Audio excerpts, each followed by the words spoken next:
all of the different lead generation methods work. It just depends on where you want to put your efforts to get the most amount of return for your time. And I've tried all the different forms of outreach, and I always end up going back to cold loom outreach. And in this video, I'm going to be explaining to you why it works so well, how you can actually get set up and making sure that you're getting good responses from people, and the rules for you to follow before you've even done any loom outreach in the first place. So with that being said, let's get into it. So I've already done a video breaking down exactly what you should say on the loom video. So if you haven't seen that already, go and check that one out, because I go into excruciating detail about how to actually set it up and what to say and, how to break it down. But I'm not going to go through that on this one, just to quickly show you exactly, this works. And I'm actually doing this myself. I'm sending someone a video and then they're replying and say, yeah, let's catch up. Same with this one. It required one follow-up, which is fine. People get busy. You need to have a follow-up system in place. And then, they were wanting to have a call.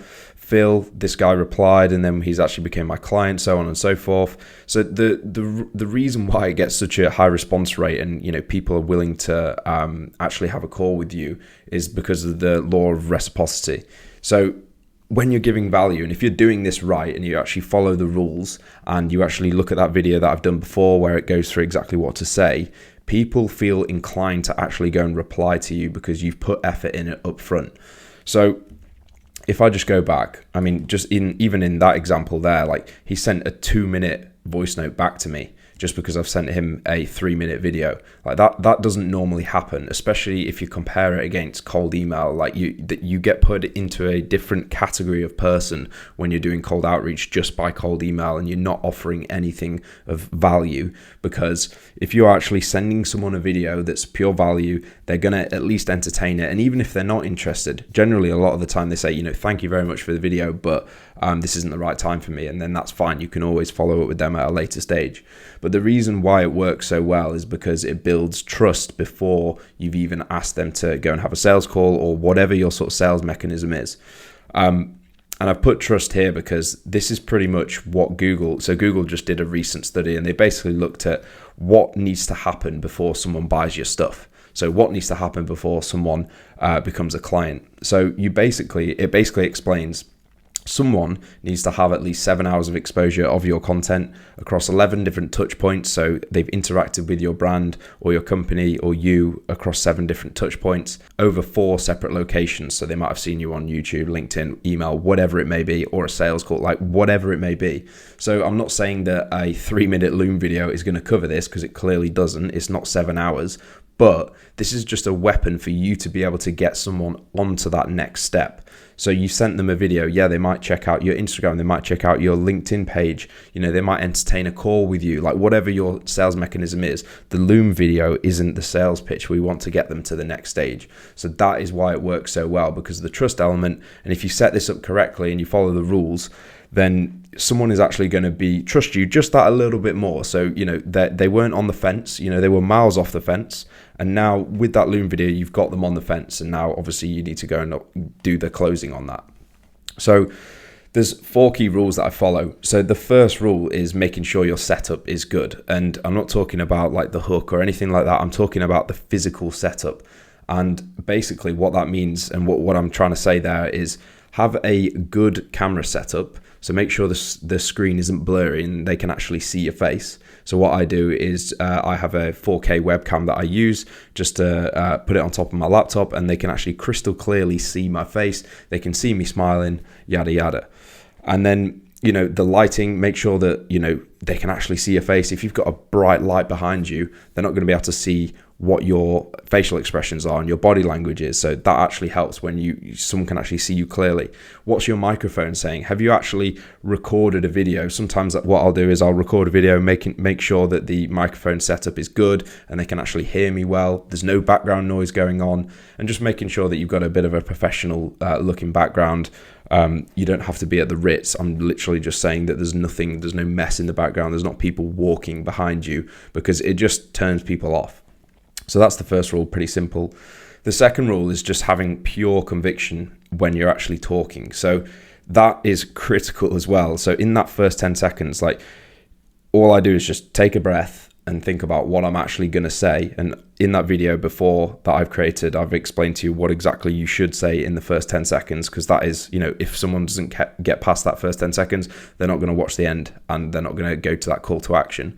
So you just need to have pure conviction in what you're saying. So you don't want to be sounding like a salesperson. You don't want to be sounding desperate. You don't want to be all too excited and too enthusiastic. You're just reaching out as if you're basically speaking to a work colleague or a friend.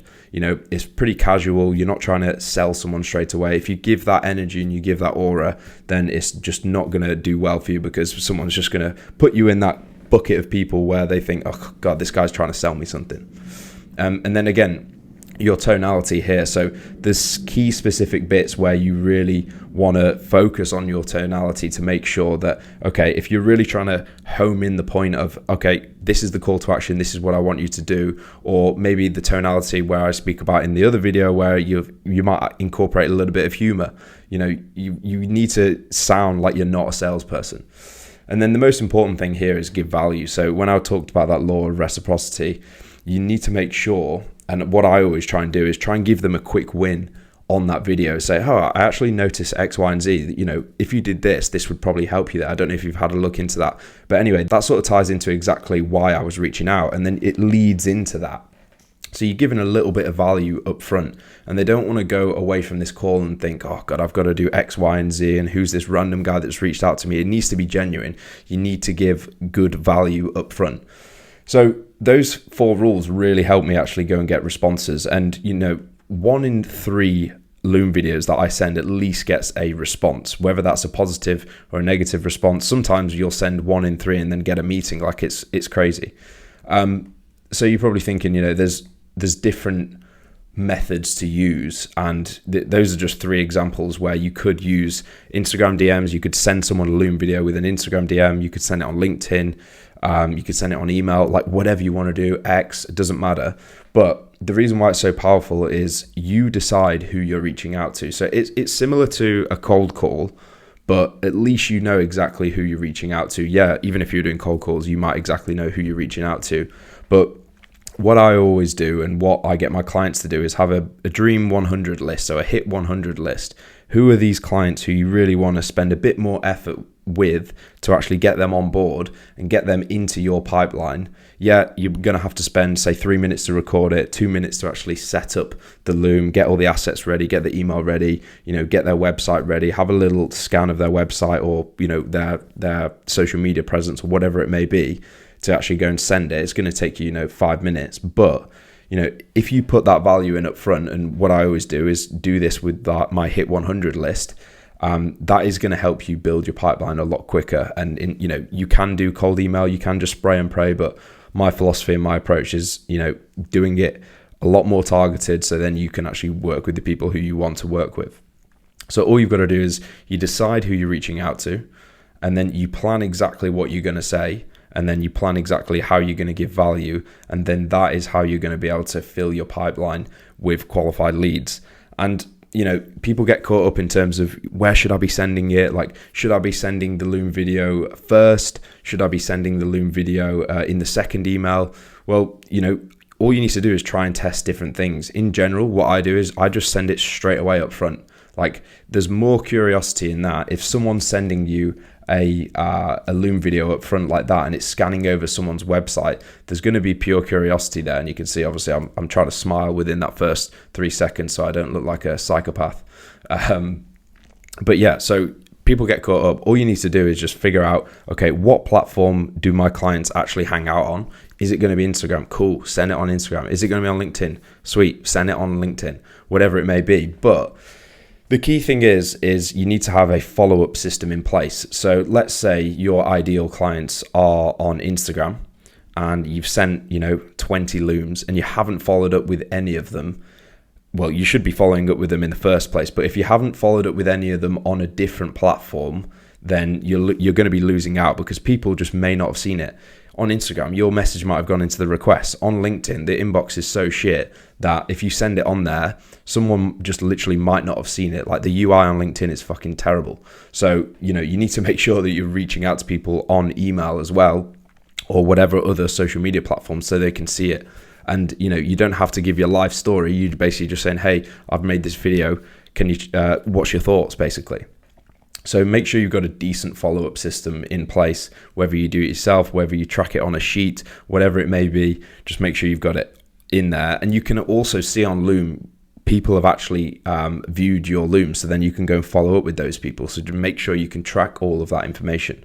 So if you do want a breakdown in terms of what to say, I'll just quickly run you through it. So you basically want the video to be at least sort of 3 to 5 minutes. Sometimes if you can get it done shorter, that's perfect. So you have your hook, then you're going to explain your social proof, then you're going to explain their pains. So what do they actually struggle with? Then you spend 1 minute just quickly explaining what your solution is, not your life story, not anything else, just very quickly what the solution is and what the outcome is going to be. A lot of people miss that. A lot of people miss, they say, oh yeah, you should be doing X, Y, and Z and blah, blah, blah, but explain to them what the actual outcome is going to be. That takes some work, especially if you're trying to nail this down in 1 minute. And then the call to action, 30 seconds or less.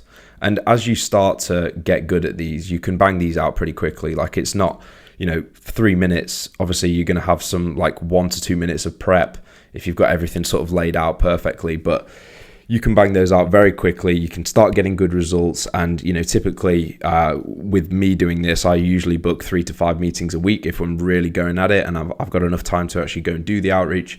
So definitely give it a go. And if you do need some help with your lead generation or any sort of lead generation strategy, click the link in the description and you will be able to get in touch with me. I will see you on the next one. Peace.